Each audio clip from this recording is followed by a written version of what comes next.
जय जोहार के दाई तोर देख मन देखे माता तोर जस लगात हो दाई। जय जोहार के दाई बोलिए काली मैया की जय।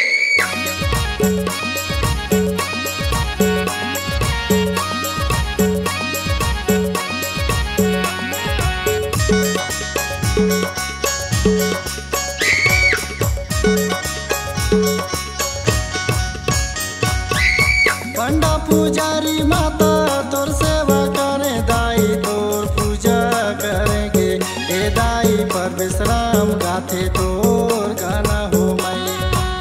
जय सेवा ले मोर जगा जननी महामाई काली माता ए दाई ले तोर चरण हो माई। ए दाई कर दे मोर पीड़ा पार हो माई।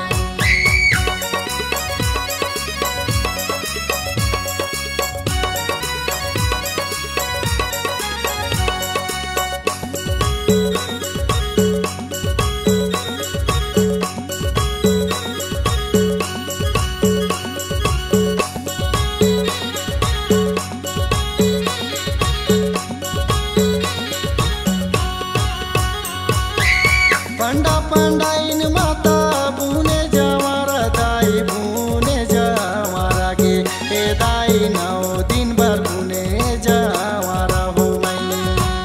जय सेवा ले मोर जगा जननी महामाई काली माता ए दाई ले तोर चरण हो माई। ए दाई कर दे मोर पीड़ा पार हो माई।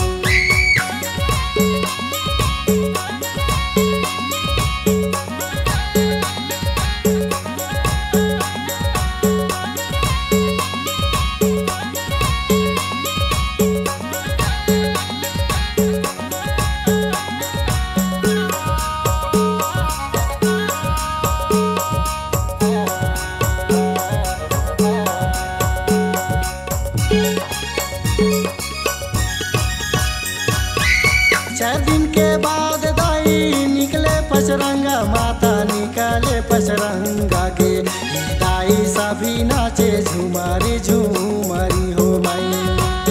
जय सेवा ले मोर जगा जननी महामाई काली माता ए दाई ले तोर चरण हो माई। ए दाई कर दे मोर पीड़ा पार हो माई।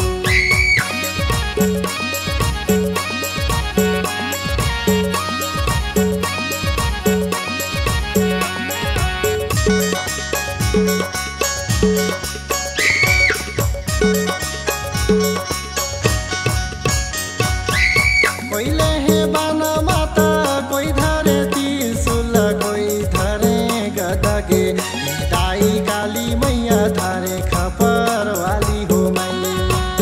जय सेवा ले मोर जगा जननी महामाई काली माता ए दाई ले तोर चरण हो माई। ए दाई कर दे मोर पीड़ा पार हो माई।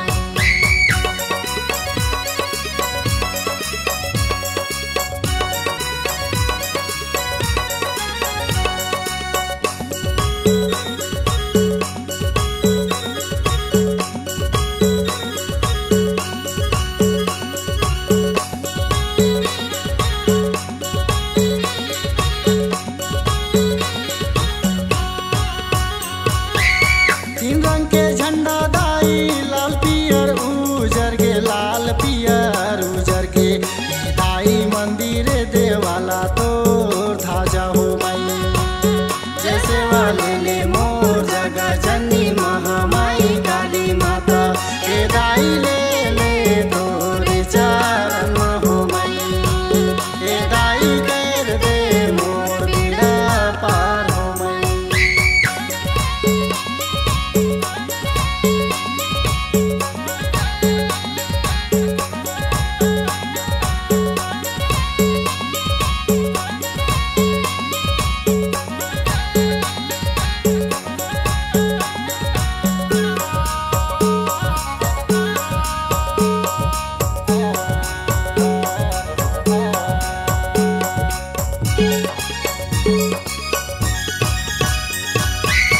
9 दिन में ताए दाई खेले कूदे माता खेले कूदे के दाई सभी जाबो गंगा या स्नान धोई जैसे वाले ले मोर जगह जननी महामाई काली माता के दाई ले तोरे चरण हो मई के दाई कर दे मोर बिना पार हो मई पंडा पुजारी माता